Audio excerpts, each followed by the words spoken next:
the paranormal, UFOs, monsters, mysteries. You're listening to Talking Weird.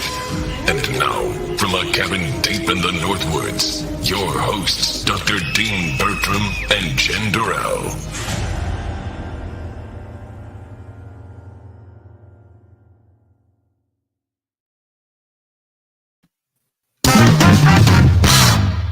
Welcome back to Talking Weird. Hey, baby, how you doing? Could you hear that? Yeah, I can hear it. I don't know if the audience Okay, can. how you doing, baby? Sorry, I was like distracted because it's acting all crazy again. Oh, no, it's no good. Yeah, Well, your earphones were I'll acting figure it out. crazy, or? No, the app, like I didn't even see the intro. It did that to me last week. Oh, that's weird. No, I saw it. So it automatically just bumps back to us, so I don't have to worry about it. That's cool. Huh. That is weird. Well, listen, why don't we jump into what you got up to today? Because it was a pretty interesting day you had. Tell us a little bit about that. Well, today I went to the Kansas City Spirit and Paranormal Fest convention. It was in Independence, Missouri. I hadn't been to one of those in years. We're talking, 2018 probably.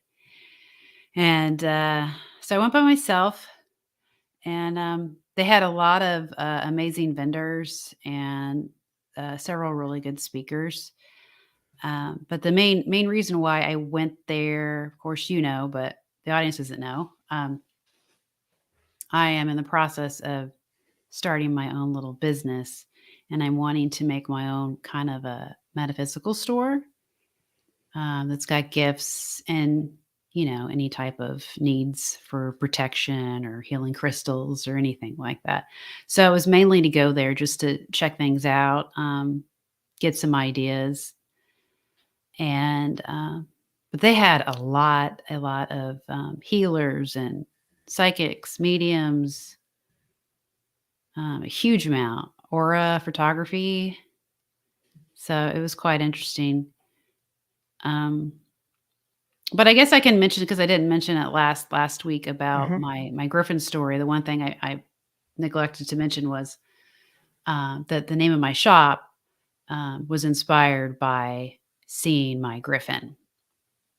So my shop is, I've already got the LLC name. So it's Griffin Store.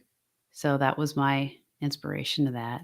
Just in case anybody's listening who wasn't listening last week, give us a very quick wrap up of your Griffin story, like the abbreviated version.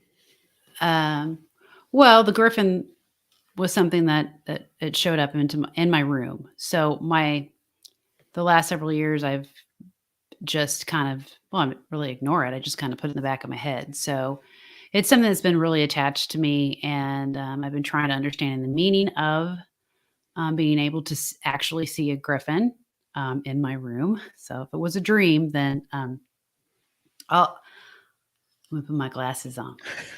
So, so what it said for dreaming, I'm just going to do a quick what it said online. You make me think of that song "Hot for Teacher" when you put on your glasses. Just say "Hot for Teacher." So if you're dreaming, it says you're receiving messages from your higher self or a celestial being. Spiritual awakening. Native American cultures actually believe that they come to shamans or medicine men.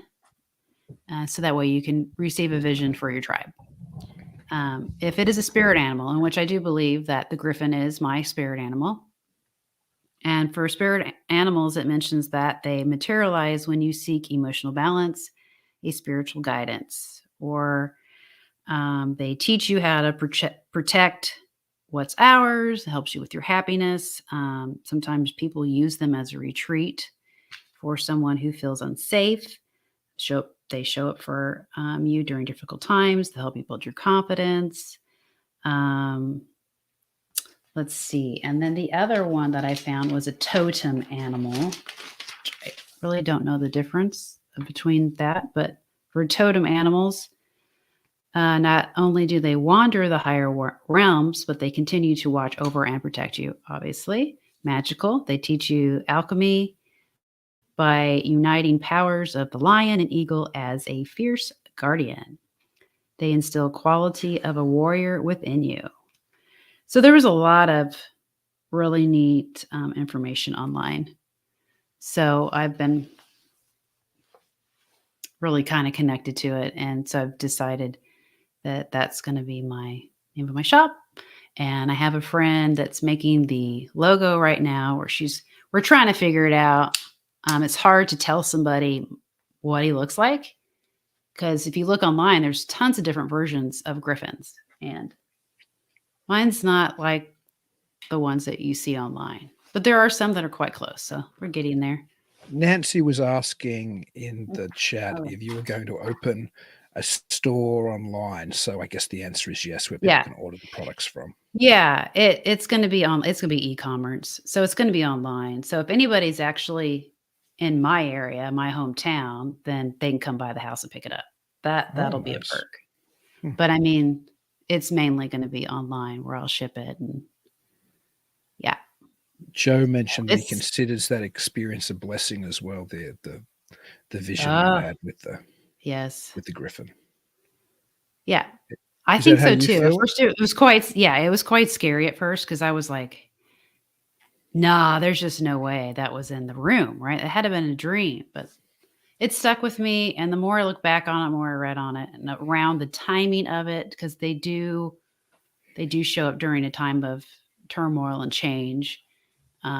So it definitely did symbolize something like that was going to happen for me. So they were there for support.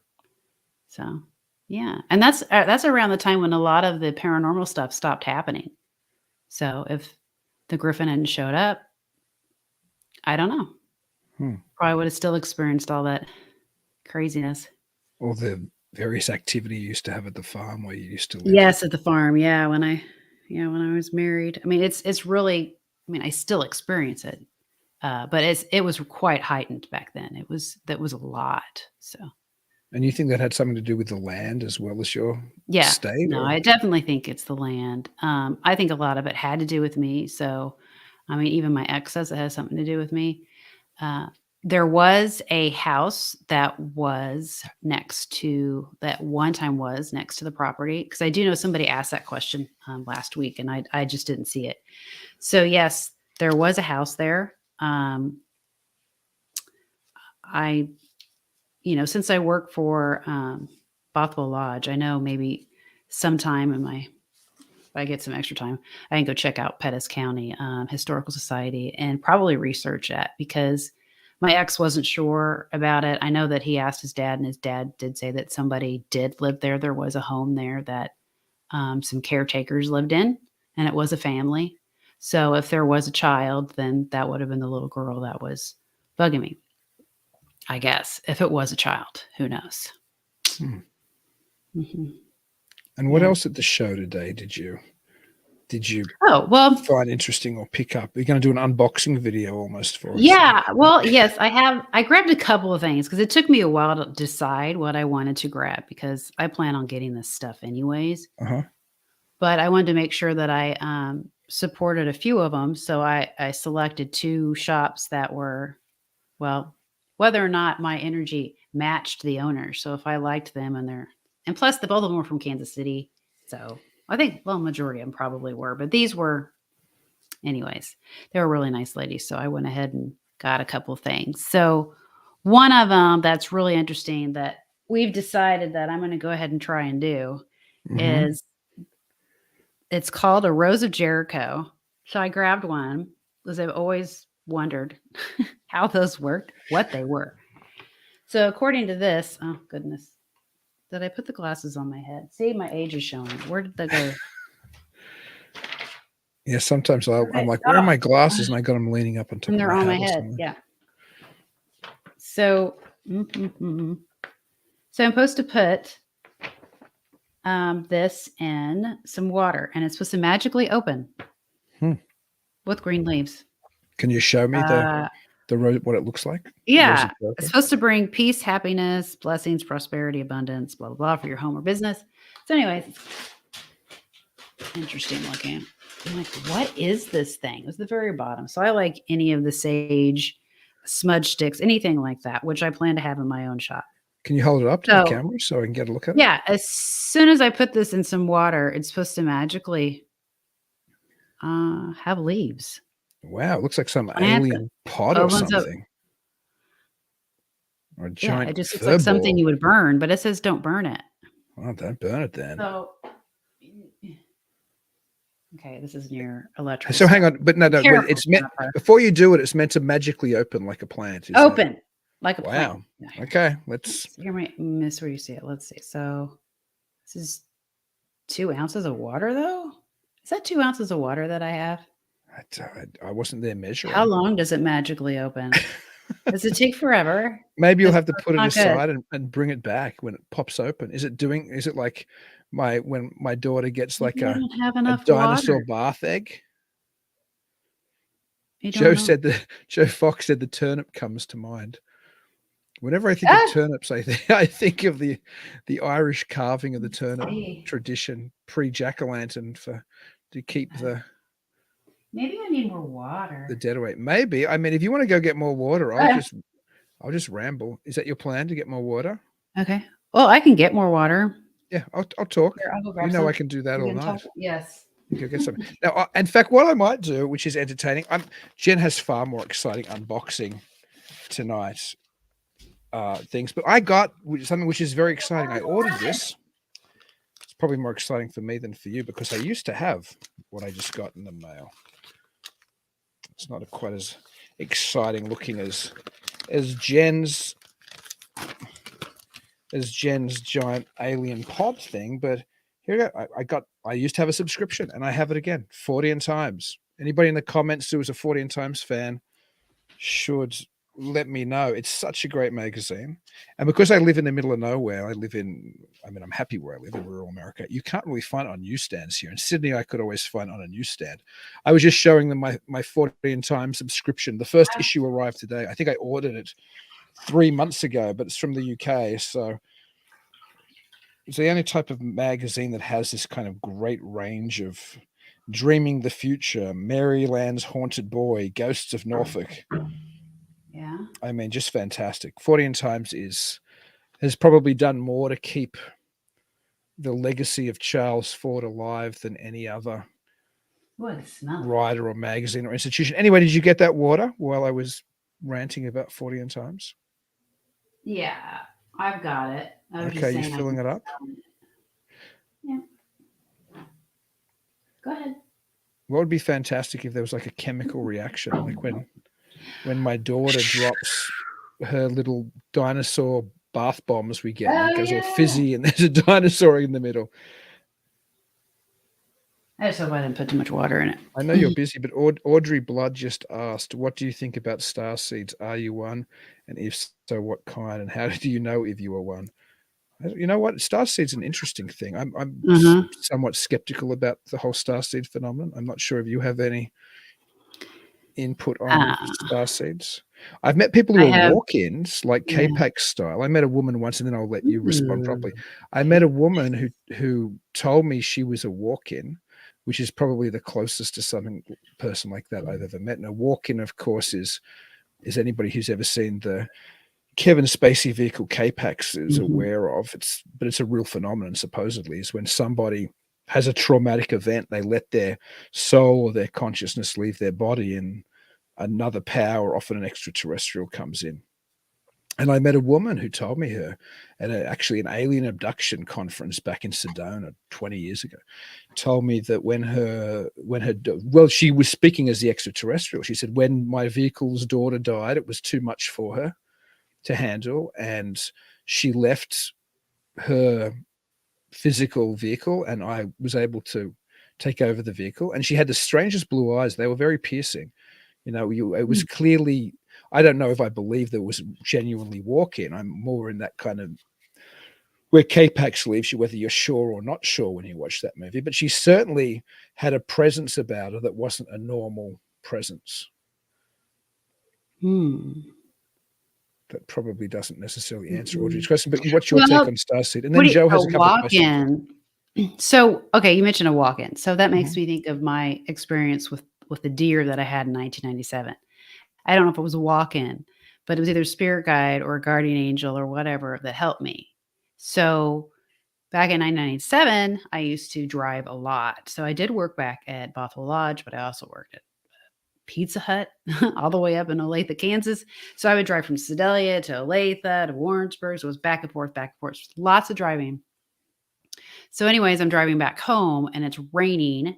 And I remember Aerosmith was on the radio and I couldn't see, but I was just still kind of chilling. I was almost home, just like 3 miles from my house. But I was still on the highway. And as I bumped over this hill, I see this large buck and I'm like, it's not moving. And I'm like, crap. So I slam my foot on the brake. It happened so quick because it just stayed there, deer staring at your lights like, what's that? And boom, I hit it. So I was, I guess, hydroplaning, doing the whole turnaround. I don't know the term for that is, but my car just kept going and I was on the highway. So all I could say is that when I first hit it, it's like you brace yourself and then my car just kept going and I couldn't control it. To me, it felt like forever. I'm sure it wasn't. The problem is I could hear the deer screaming and I could hear it kicking. So it not only hit the front end, the whole body went into my side of the car and then it stayed on top of the car, kicked and screamed until I finally got it to stop. So during that whole process, right when I hit it, my body went to shock and I didn't know what to do. So I froze. And I do know back then I drove a lot. So I always had somebody in my back seat. I always could feel it. And sometimes I'd see a shadow. And whoever was in the back seat. So there was a presence in your back seat is what you're saying. There was something that, it wasn't like somebody you knew. Okay. Yes. Sorry. Not a person, not a legit physical right here person. So it was almost if like right when the deer came towards my way, I felt it's all in slow motion. It felt like it swooped over me and went over to this side of my body and just stayed there because it was a warm sensation and it stayed there. So I'm assuming if they weren't there, or maybe it was my time, the deer would have gotten into my side of the car. And I was near a bridge. I don't know why I didn't actually circle and drop into the bridge and go into the river, but I didn't. So they did that. And my car kept going and my brain was gone. I mean, I was literally in shock. Like I literally forgot how to drive. And the next thing I know, it got really quiet and really still. And I heard a voice and a calm voice. She's like, take your foot off the brake.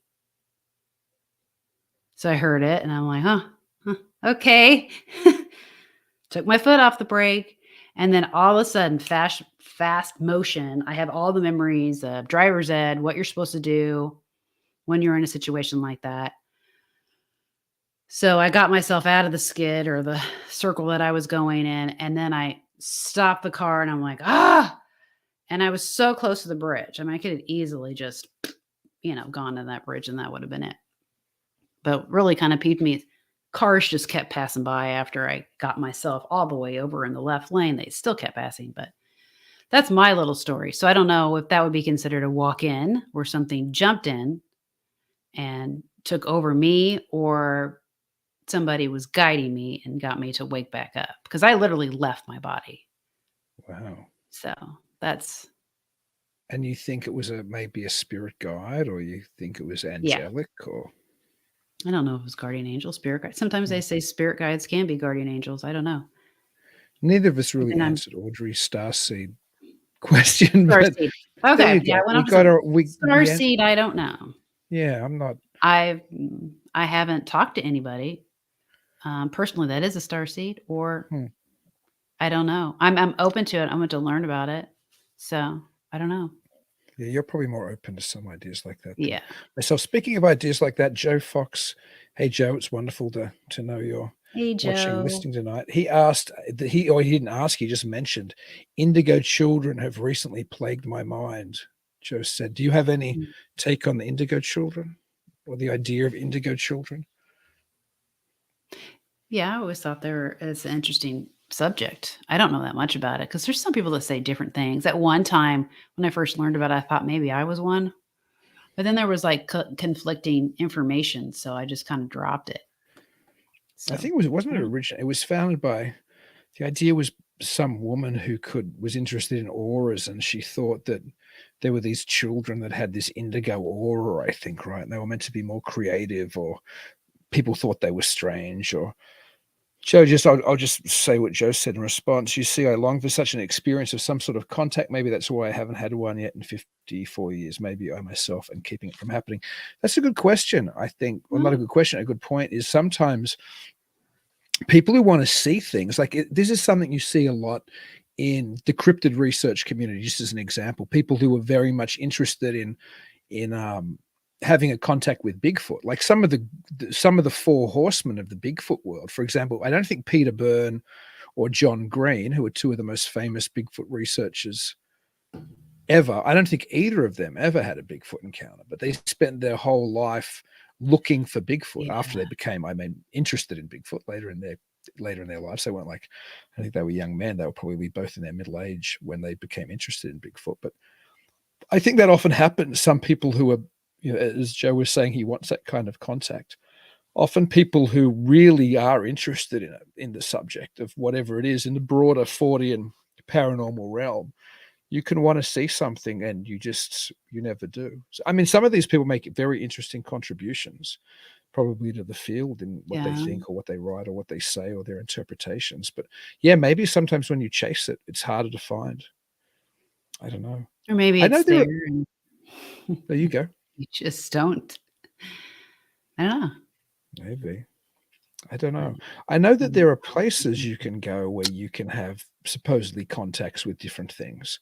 For example, there are I was only watching a video the other day, is why I bring this example up.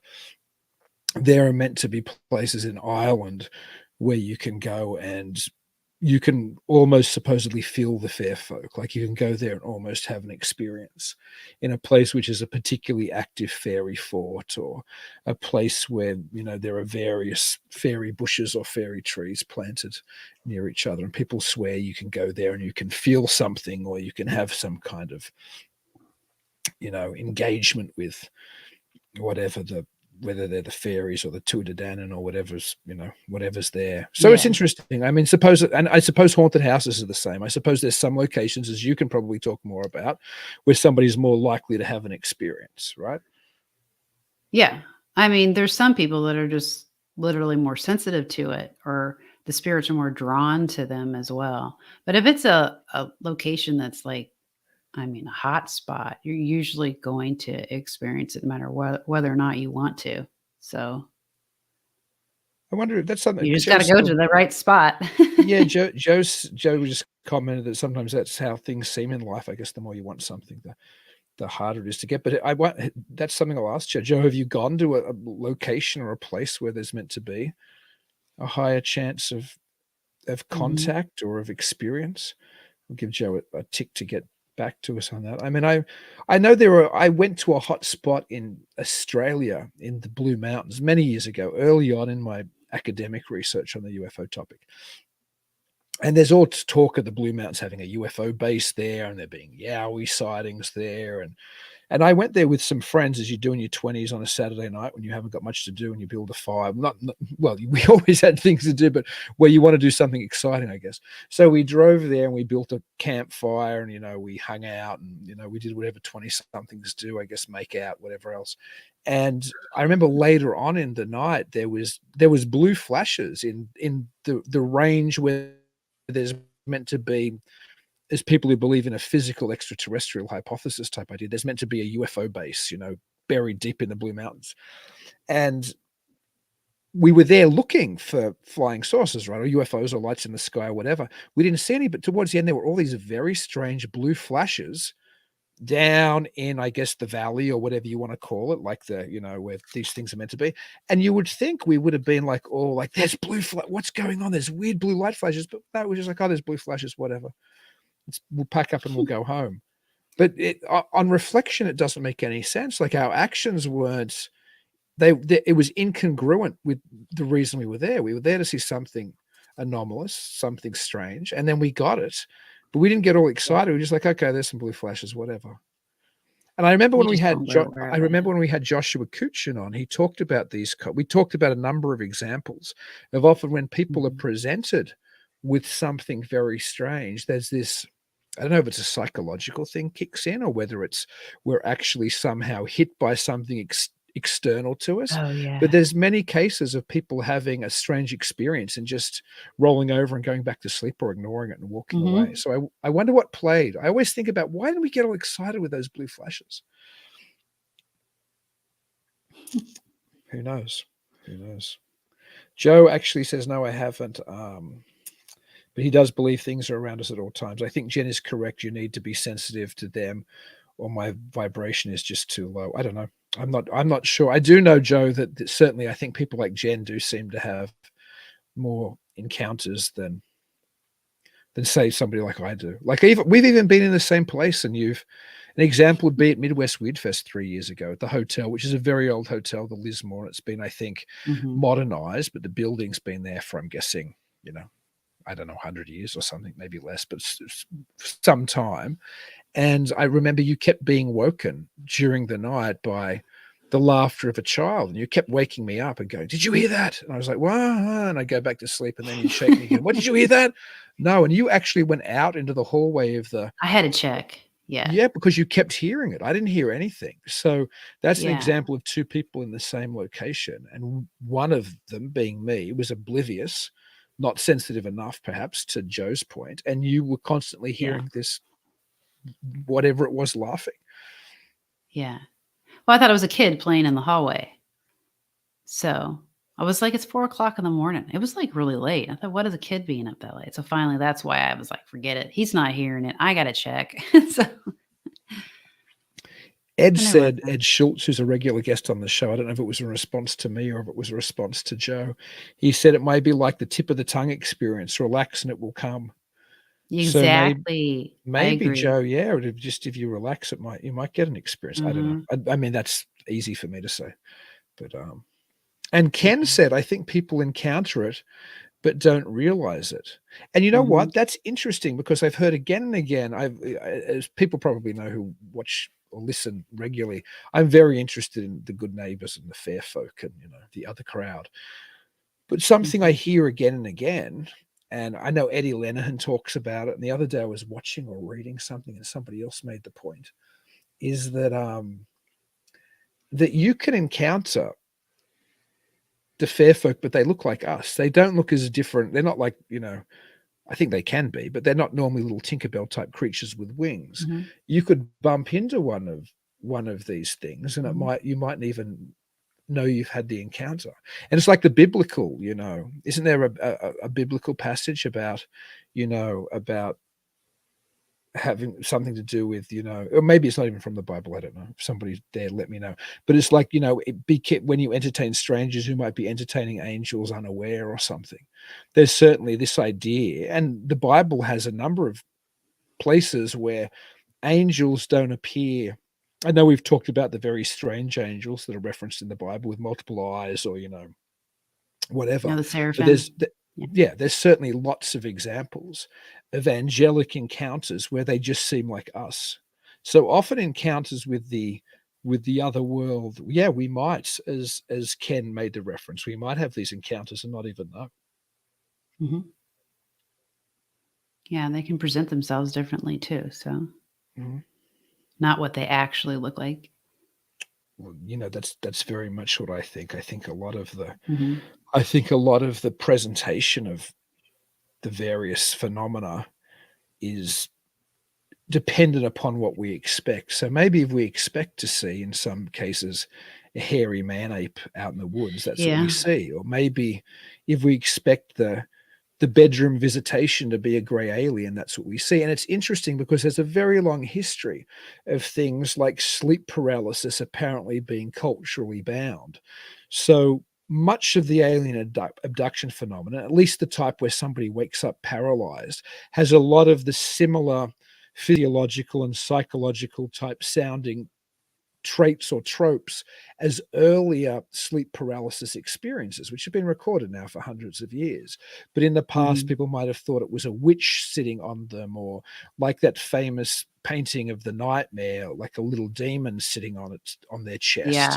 But today, of course, if that is something which is dependent upon our perception or our expectation, then it isn't surprising that when somebody wakes up paralyzed in their bed, who hasn't been raised on stories about the night hag, or hasn't been raised upon stories of vampires being real, or whatever people were visited in the past, they have an experience which with the grey extraterrestrial, because that's what you would expect culturally if you woke up paralyzed in your bedroom.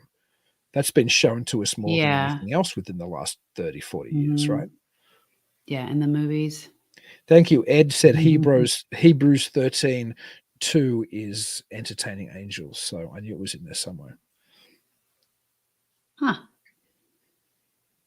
That's pretty cool. I like it. Joe just mentioned, I won't read it all, but the point is that he often spends time looking at things outside at night and hoping to see something. But oh, really? But he knows there's more on this plane of existence. I think there's more too. But show us the plant, Jen, because I was reading. It's starting to. It's not totally. Show us one more time, and I'll stop talking for a minute. Well, the ends are opening. I don't know if you can tell. Yeah, I can. There's some. It's a slow process. It reminds me of that horror movie Splinter, where things started growing out of. Oh, I do see some green in there. Wow. When it's starting to open, it's like curled in, like inside, hiding. So when it opens, then it's like poof. That's I can see it now. Maybe it's not there yet, but maybe by the end of the show we'll see the full development. Oh yeah. Yeah. Which would be cool. We were going to do a little bit of news, so I know we're mainly talking about things that interest us, but we said on the little blurb for the show we'd do a little news. So I'm just going to do a couple UFO stories really quickly that came up in the last week, which I found interesting. One was came out on Thursday in the UK's Independent, and it was talking about the famous Tic Tac video that everybody's aware of. You know, the most shown one of the Navy footage of that thing tracked on the video label gimbal. And a researcher, I won't read it, I'll just paraphrase it from what I remember reading, but a researcher was saying that essentially he doesn't think what we're seeing on that screen is what it is. He thinks it's reflecting something which is seen beyond us. And the reason it tracks and it stays similar, he said, is because the fact that the video itself is labeled gimbal is because of the nature of the camera, that it stays tracking whatever the pilot is following. So the pilot, like us, wasn't seeing something independent of his navigation video. He was just seeing that as well. So the point the researcher made in the Independent, who was quoted in the Independent article, was that we're probably not seeing whatever he was tracking. That's probably some kind of camera flare or camera anomaly on top of the image. So the Tic Tac image that we see isn't probably the image of the actual whatever he was tracking, which is interesting because the whole reason it's called a Tic Tac video is because it looks like a Tic Tac, but that might just be a light reflection of whatever he was actually following. And it might necessarily be the type of extraterrestrial thing that everybody's jumped to the conclusion of. So I found that piece interesting because, as you know, and everybody who's a regular listener or watcher of the show knows, I'm suspicious of the traditional interpretation of the Tic Tac being somehow extraterrestrial or beyond whatever technology we might have on the planet Earth anyway. So that was one news story that I found. That I found pretty interesting this week. Another story, which I was trying to click on, and I can't actually see, but I can remember it was a story which I found on Google News about a UFO researcher saying after his family had some experience, they noticed wolf-like creatures occasionally looking in their window. What was that beeping in the background? That was my phone. Sorry. Oh, I thought maybe that was the ETs that we were put it on silent. That we were about to talk about. It's loud. But anyway, my point regarding this story, anybody could find it in Google News. Just look for UFOs last 7 days or something. Was saying that after his family had a UFO experience, I think it was in another UK paper, was that they noticed a number of nights wolfmen or wolf-like creatures looking in their windows. And it sounds totally ludicrous and off the hook and off the charts when you first read about it, like werewolves looking in your window after you've seen a UFO. But it's stories like that I tend to take a little bit more seriously, because there's a very strange correlation between the different type of phenomena that we talk about on this show. So if somebody has a UFO sighting, it's not at all unusual that they start to be haunted by poltergeist activity, or they have a Bigfoot sighting 2 weeks later. So when I read a story like that in a British paper, which, I don't even know if the story took it that seriously, but that somebody says we had a UFO encounter and then we saw wolf-like creatures looking in the windows, that rings creepy. There's a truth to that to me because of the ridiculousness of it. And that's something John Keel talked about as well. But also because often these different, what in often the broader paranormal or Fortean realm has been boxed. So there's dogmen over here, there's UFOs over here, there's poltergeists over here. Often somebody has one experience and then it's followed up by equally strange experiences. So when I hear something like that, which isn't the norm, I'm often more likely to think that's a story that's worth, paying attention to. And that's like you. I mean, when you were out at the farm, you had all these different experiences, right? Yes. Yeah, a lot. But it took a while for others to finally pay attention to notice them, I guess. I don't know. I think it's something that they may have always noticed and just kind of put it in the back of their mind. So when I brought it to their attention, they're like, oh, maybe that is something. And then if it happens so much that they're just like, oh, wait a minute, that's happening too much. So then they pay attention to it. So, yeah. And so you mean you were talking to people who lived in the area or who lived on the property? Well, I mean, like, okay, as in my ex. And then I think at one time I would ask him, since we were having so much, I would ask if there was ever any weird stuff that would happen on the property before. And he told me when he was little, he was always afraid of the hallway anyways. So he experienced stuff when he was little. Like he was literally scared of the hallway. Like he always thought there was somebody in the hallway, like a man. So I think when we had that one experience where we actually saw the shadow person when we were driving up, walk across past the door. I think that's the reason why he jumped up and scared him at the same time, because that's the same thing that he used to see when he was younger. I think he did mention there was like little odd things that would happen over at his parents' house. Like they would mention it here and there, but they just ignored it. Just like, oh, that's weird. So what do you think on reflection, no longer living there? Do you think there were multiple intelligences there, or do you think the land was somehow producing some magnetic anomaly that made people see things, or were there all kinds of different phenomena attracted to the land, or what's your take on it? Because let's just quickly go over it for people who haven't heard your story before. Just mention half a dozen of the different things you saw there.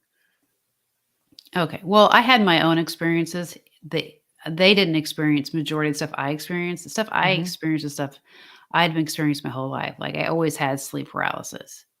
So it got really, really bad there. And so there was something that kind of probably latched onto me and liked to jack with me quite often. And so I had to deal with that. I do know, because I would end up asking more questions about the history of the land, and I think he would end up asking his parents, because I didn't feel comfortable talking about the paranormal with his parents. Just some he didn't do. So I did know that the stagecoach trail or whatever does go through the property. They did show it to me, and I know exactly where it goes through. So there is a lot of history there on that land. So majority of that is either an imprint, some type of residual. I do believe that is there. And so with the house that was right next to or in the same vicinity of where we were living in the trailer, a lot of that could have been a residual, or I don't know. I don't know if it's intelligent or not. I didn't try too often to interact. I do know that I had a brother that passed away in 2009. So a part of me thought that maybe that was him as well. Of course, people want to think about stuff like that. Like when a loved one passed away, like, oh, maybe they're visiting, maybe they're trying to get my attention. You know, I need to pay attention. Maybe it's something like that. And so I do know that my nephew stayed. Sorry, my dog is annoying me, and I just kicked him. So he was licking too much. So my nephew stayed the night, and which was nice because then he could experience it too. Because I was hearing things all night. You know, if you live out in the country, you're going to think a lot of the noises are like field mice. We did have some issues with field mice, and he was asleep on the couch, and so he actually did experience. I had a little drawer that had a little handle on it that I would think it was flipping up. I could hear it in the night. I would hear dunk, dunk, and he experienced it, and he got up and looked and was staring at it, and actually saw it flick. Had issues with the TV. The TV would kind of turn off and on its own. I thought maybe it was on a timer. I don't know, just little things like that. So he thought maybe it was his dad as well. He wasn't sure. There's crazy stuff going on, but I think it has a lot to do with me. So, But I mean, know if so that just to answered your look at the question. different phenomena that was there. So you mentioned a shadow man. You've mentioned things moving anomalously. You also had Audio spook with lights speaker, outside, essentially, right? But you also saw amber lights higher lights. in the sky. Yeah, something would hover over the trailer a lot. Mhm. I would go outside to check it, and not often. Actually, I shouldn't say that, because I would just stay in my bed, scared out of my damn mind. So no, if it just stayed there and hover, I would just sit there and wait, see if it would leave. And I lived near at the time. I lived near Air Force Base, which I still do live near that Air Force Base. It's actually in between the two locations, so I am near an Air Force Base. We saw black helicopters all the time, and I know my ex, he used to get really paranoid, and so I ended up going through some old footage, and there's tons of footage of him freaking out. There they are again, you know. So he was out there with the camera. Damn black helicopters. Anytime he sees one, like he saw one not that long ago, or it was his own shop, which is actually closer in town. He saw them, and then they were following them home, you know. So he's a little jumpy with those things. It's like Ray Liotta in Goodfellas when he's driving and he's looking at. He doesn't, he don't But trust in black but my helicopters. point is, there's a lot of different, and you also saw spook lights, which traveled more at a, Well, yeah, at a there's lower those out kind of there, level. and then the ones above the tree line. Because the property I lived on used to be 2,000 acres, but eventually through the years, it's been sold off. So when I lived there, they only had 800 acres. So we had enough of acreage that something could hide in if it wanted to. So But that's still a pretty diverse. My point is, there's a diverse list of phenomena that you would experience there. Do you think that a those lot. things are interrelated? If okay, two questions. Do you think Mhm. all those different things are interrelated? And if you do think all of them or some of them are, what do you think's the cause of those different phenomena coming onto this property? Portals. I mean, I really don't know. There's obviously Earth is just one huge magnetic field anyways.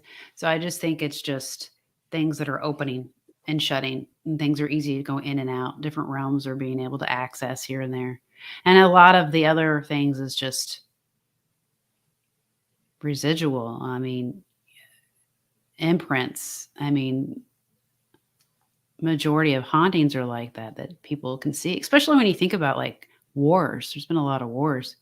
Even if you go over to Gettysburg, which I still haven't been to Gettysburg yet, but I've heard so many crazy stories over there. Well, they'll just see soldiers just repeating the same thing they've done right before they died. So it stains the earth. It's there. So, well, back to your plant, because it seems like a few of our regulars were interested. Ed mentioned that it was like Day of the Triffids, and Joe had said if it latches onto a face, I'm out. So how's it going? it's opening, but slowly. Okay, Yeah, so you it's might like be able to see a little bit of green. I don't know. You can see it it is inside. opening. I think I got too much water, but since I put so much water in it, it's definitely opening fast. Burn up was open that fast. Oh, I got to show you my cute little incense burner. Okay, bring that out. Okay. Getting out myself. I got to get me some little aliens. I passed this place. I don't know how many times. I'm like, no, I don't need to get that. I'll get that from my shop. I don't need it. I'm like, no, I got to get it. Here we go. Oh my goodness, I want one of those. Look at the little shinies. And is that like And an it's a incense backflow. triangle on the top or something? Is that? Yeah, Yeah. it's a backflow. So if I light it, it's supposed to shoot out the bottom. Wow. And the lady that I talked to, she said she was obsessed with these, so she had to get one. So when she bought it, she ended up finding these little miniature aliens, and she sits them in front. And so she'll light it, and then all the backflow comes up, and it looks all spooky and stuff. Wow, So like, that's too cute. Yeah, that's that cool. was an And Joe impulse buy. Fox, I didn't need it. Joe just agreed with me that it was cool as well. Actually, he said it's cool first, so I agreed with Joe. And before he agreed with your energy imprint idea, and Ken was saying he just was telling his wife today how much he wants to go to Gettysburg. I'd love to do a trip to Gettysburg. You and I should do that trip one day. Oh yeah, I mean, we should. Yeah, we should head out to Gettysburg. that whole area. The oh, my brain's leaving me. But the triangle that we talked about it with Welpens. Okay. Over in that area, it's something triangle. You know what I'm talking about. What was the actual name of it? I only know the Devil's or Bermuda Triangle. A lot of it had to do with the 70s, so I was raised on. Oh, the King Philip's War. Remember we talked about that? That's right, Rhode Island and yeah. Of course, Rhode Island's where the Conjuring House is, but that was part of it, and was Connecticut, Massachusetts was part of it. Yeah. Anyways, that whole area there has like ridiculous amounts of paranormal, supernatural phenomena. Why do you think that? Why do you think there's so much there? War. So the deaths, like the incredible amount of bloodshed, and there certainly has been out east in this country a lot of it. Yeah. That was one interesting thing that was brought up. I actually did go into one of the panels there at the Paracon Spirit Paracon. They had Katie Strawford. He is he's pretty well known in the paranormal community. I do know that he makes his own equipment, and so he's been on a couple of shows. I think Morgan County or Morgan City. I'm really sucking right now. I think I had that open at one time because I didn't want to say anything wrong. And then he's done stuff with Ghost Brothers and Cindy Kaza, David Schaefer, all of them. And so he was talking about his experiences and how he got it started. And one of the things, he ended up opening the questioning at the very end of guests. And one person ended up asking about religion and the phenomenon. And so he mentioned that, that is kind of a tough subject because he was brought up Southern Baptist.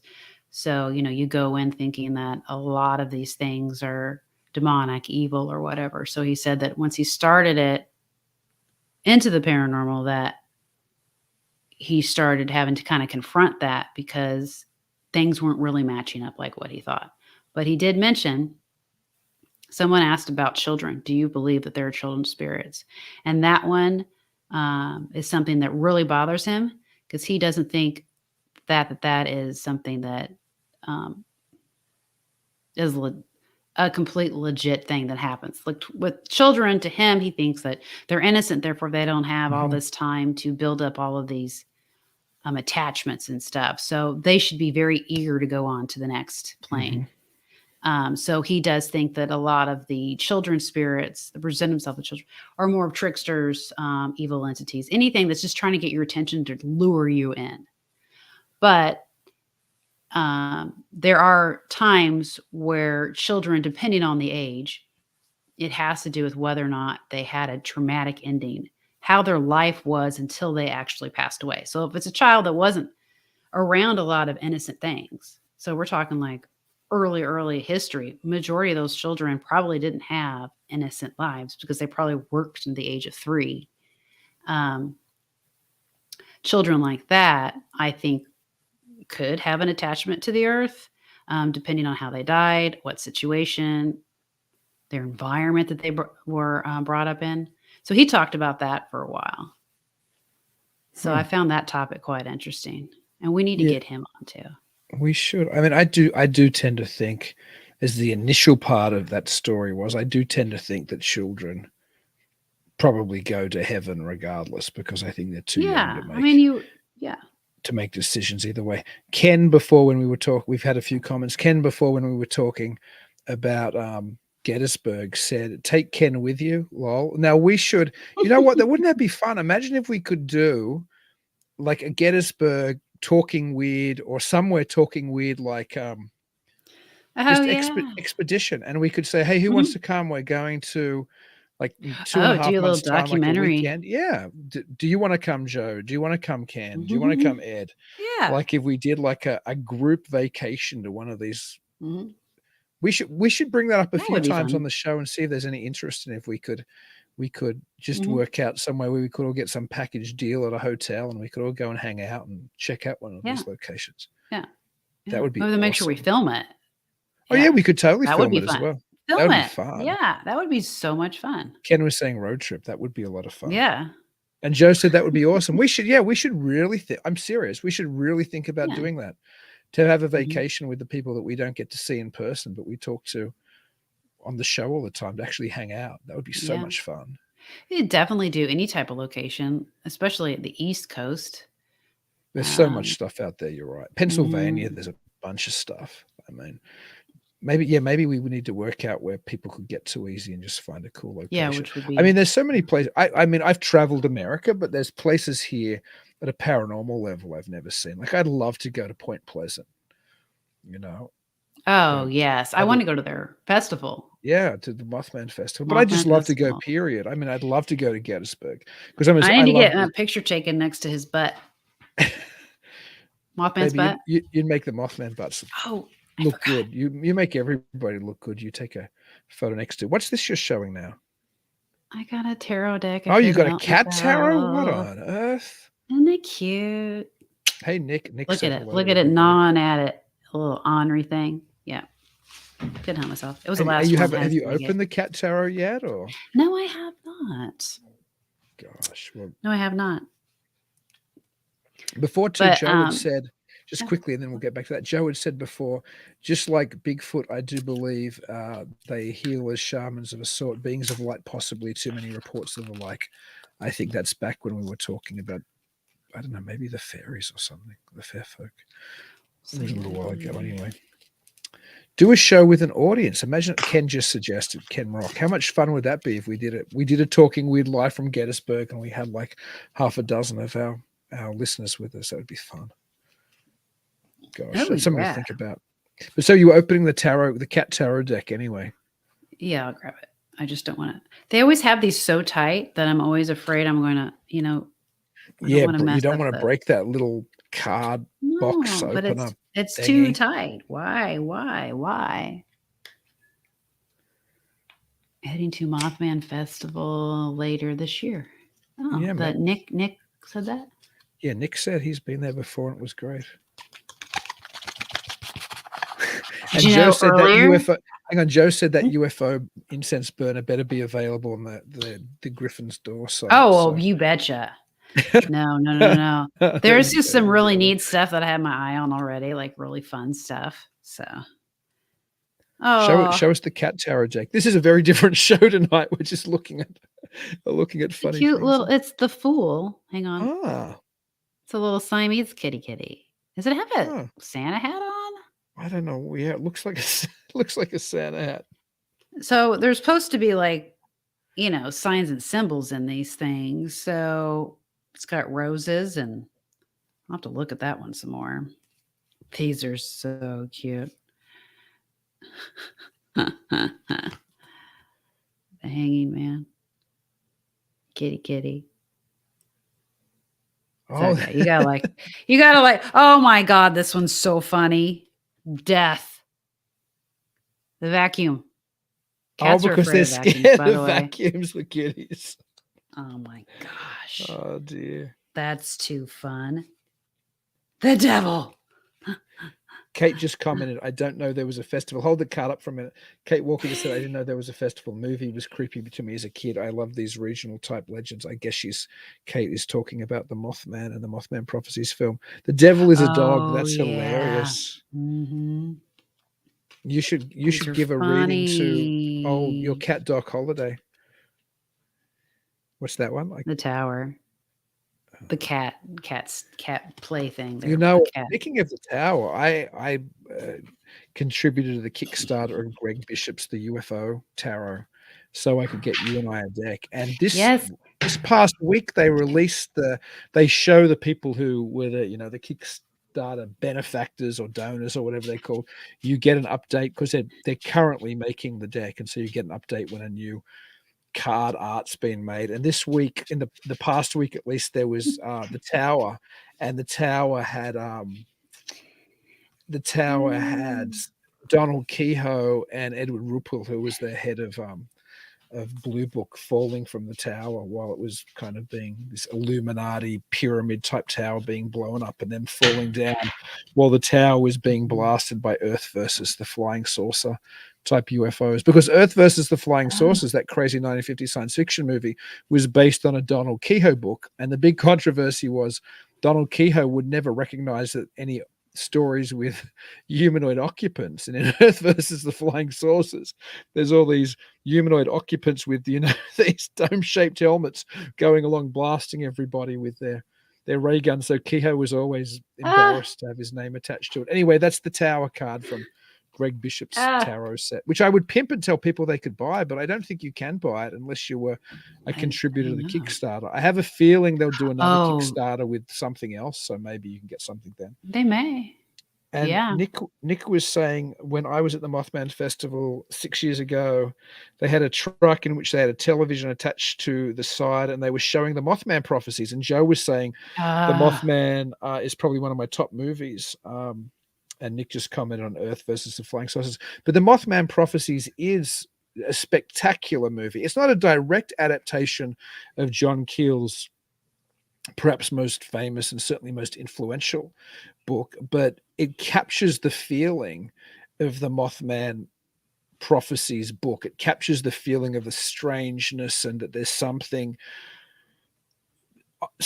watching us and interacting with us and fooling around with us. And I remember when I was at Fort Fest 1999, when I first met John Keel and got to hang out with him a little bit. I remember him doing a talk at the Mothman at Fort Fest 1999, and this is before anybody really knew anything about the movie. And he was talking about how the deal had been signed and they were making the movie, and he said, and Richard Gere is going to play John Keel, and it got such a response from the audience. It was an hilarious idea. But of course, Richard Gere did play John Keel. In fact, two characters played John Keel in that movie. There was the John Keel character, the person thrown into the maelstrom of it, really, who I think his character was called John Klein, played by Richard Gere. And then there was Alexander Leake. And of course, I believe John Keel's middle name, his middle initial was A, and then Leake was obviously Keel inverted, was played by what's that actor's name? If anybody knows the actor who played Alexander Leake, I know who he is, I just forgot his name. Anyway, he played the Keel type character who had all the philosophical understanding of the phenomenon. But yeah, Mothman Prophecies is a spectacular movie. It captures the feeling of how strange this whole phenomenon is. And Joe just said, yeah, it does capture the feeling. It almost projects it to you. It does. It feels like when you watch that, there's a resonance in that movie. Mark Pell, who's the director of that movie? What's his name? I always missaid his name. Anyway, he's a very talented director. Very talented. And Joe Fox talked about the famous line with the chapstick when he's talking to. Chapstick. Yeah, he's like, "What have I got in my hand? Chapstick." What a fantastic! It's just, I know, it's just What a fantastic movie. I think on that crazy. cheery note, we could probably almost think about wrapping. We're at the hour point. Jeez, it's fun. I love these shows where it's just you and I talking weird, Yeah. literally. As much as I I didn't love talk having about guests, my I do. reading. Oh, okay. We've got time then. Let's talk about your reading. Let's do that. We I don't can have do a it real guest that quick. we have to be I off don't and have done to, with, like, within the hour mark that we promised. So yeah, you can talk about your Well, reading. we haven't done the radio one in a while, or stream the version. I mean, So what did you want to talk about the reading that you got today? oh well, I went past several healers and mediums, and so there was this one lady with numerology. So a lot of people that know me that I'm obsessed with numerology lately because I experience angel numbers like at least 3 times a day. So actually, when we were talking and I got up to put more water in that, you probably didn't hear me. I tried to yell it or say it. I'm like, oh, it's 11:11, right? It was when I got up. I'm constantly seeing stuff like that. So I went ahead and put my name down for it. And so after I saw Katie's, his panel, I was able to go to hers. And so when I sat down with her, so what she does was, I had something like this happen before, like in 2004, but it was, it's astrology. They take your birth date. But she took my birth date and my full name. I think the last one I did was my birth date and the time I was born. So she does the full name. So I have down what she wrote, and so let me keep it. So what they end up, if anybody knows anything about numerology, is that there's like the numbers go from 1 to 9, and all of them end up being your birth path destiny. So this one was a lot like the astrology one that I had, and it was pretty accurate. So I'm gonna have to plug the lady that did it because she was very good. She was on it, and the fact that she decided to also add my kids' birth dates on it kind of helped a lot because she found out that I have the same birth path as her, and my children are the exact same birth path as her sons. So she ended up kind of giving me a little advice about what book I need to read and how I need to approach my kids in certain situations because they're more sensitive, and how it's kind of interesting because she did mention the first thing about me was that I'm constantly in battle with 2 numbers because I have a 1 and a 5, and I'm also a 7. So I'm always battling with those. So the 1 is like supposed to be more predominant, but I know for a fact that I'm mostly the other ones because to me those win more. But I guess my first go-to is a 1, but I'll talk myself out of it. So that was quite interesting. My kids are actually 5s.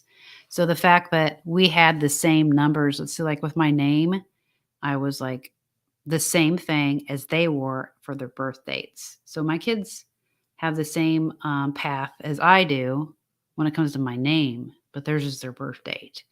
My birth date is actually quite different to where they had different personal year references or not that one. Where is it at? Oh, the debt numbers. I never knew anything about debt numbers. And so I had some pretty interesting ones.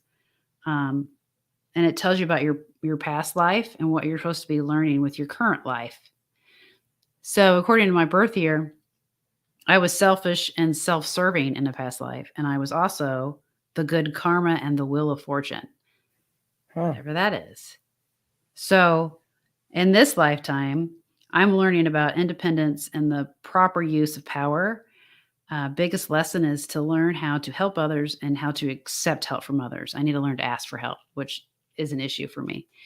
And then since I had the good karma, it's a fortunate number. You can easily manifest whatever you need. Help and financial assistance is offered and shows up whenever you need it, usually without any asking. You draw the right people, work, and items into your life. I don't know. I don't know about that. So there was a lot, but she left me some pretty interesting things to do to where I can go back. Like every year is a different year for somebody for when it comes to what is this, the personal life. Like I mentioned, there was different numbers. So like this year I'm in my second year. Second year means a lot of things. So when I have my birthday, I'll be in the third year. So it looks like my third year is going to be pretty good. I remember you were telling me before, and the second year is often like a crisis year where you break up with somebody or something. I thought, oh no, this is the year. It's a relationship thing. Jen's going to give me the flick. She did ask me. She said, well, are you in a current relationship? And I'm like, yeah. So when did that start? And I'm like, oh shit. Well, I told her, and she's like, well, like it should have ended by now. Well, that's good that it hasn't. Like, but then she also let me know, she goes, it doesn't necessarily mean you're a relationship. It's just any type of work relationship, but any type of relationship. But she did go there first. Didn't she tell you 2019, the end of 2019 was a very bad time? It's a bad year to start a relationship. For me, it was because of what year I was in. Okay. She's going by my timeline. So me starting a relationship in 2019 was like suicide for her. She's like, you shouldn't have started a relationship in 2019. So if we split, who takes the talking and who takes the weird? Because it would be divvied down the middle. Oh my gosh. Do you want the talking or the weird? Yeah. So I don't know. But what I found interesting by the end of it, she explained more of it to me. So I have like this huge, go back to all these years here, like from 2021, I'm in my second year. So I go back through all these lines and I'm supposed to go back and check if any of these line up. And so far I have, because if you get to an 8 and a 9, that usually means there's transition. There's things that are going to end. And the years that those happened, I can already see that's when those were bad years for me. So 2019 was the year of ending for me. So that's why she said... Ken very kindly said you finally dropped a relationship that has been bothering you, not with Dean. Well, thank you. Yeah. Right. So that's what but when you do readings, that's probably where they go first. So that's probably why she asked. Oh, yeah. So. And when you were talking about numbers before, Joe was saying me too, but alas, nothing seems to happen. But he sees 10 10s, 11 11s, 4 4 4s many, many times. Yeah. So I asked her about that because my phone is full of pictures. Like as soon as I see it, I take a picture of it. But I mean, I've got a full year of it, and I was going to go back and write it all down, but it's kind of pointless because she told me that what you do is as soon as you see the picture or wherever you see the sign, literally write it down or take some type of note of it, because you have to be paying attention to what you're thinking about when you see that, because then that's the message from the universe. So you're supposed to be paying attention to what you're thinking, what you're doing at that time, and that's your message that you're receiving from the universe. Obviously, the universe is trying to tell me something. I don't know. So I'm going to start paying attention to it that way instead of filling my phone full of pictures of my clock with 555s. Another photo. 1111s. Yeah, you should. Yeah. You should. It's like a dream diary, I guess. Like you meant to, as soon as you wake up, write down what you were dreaming so you don't forget. So when you see the 1111, I think what you're saying is you should instantly write down what you were thinking about when you saw the 1111 to understand the meaning. Right. Yeah. So that way you can go back and look it up. And 1111 is supposed to be an angelic message. Actually, that's supposed to be like the serious one. So and I just had the 1111 when I was taking this to go get more water. Remember? How is it? Show it one more time before we go. Let's show everybody how that's going. My camera's at work. It's kind of cool. Hang on, hold up. Let me pick it up because you can see the green. Let you before we go. No, hold up. Really have a good look at that. It's so soft now. And I should thank Nick Millay. Let me know that it was Mark Pellington, of course, who was the director of the Mothman Prophecies, that I really appreciate. And as you're getting it already, I should thank everybody who was involved tonight. Ken, Ed, Nick. Green. Oh, wow. Now show us one more time. I'll stop talking. Show us, and then I'll thank everybody.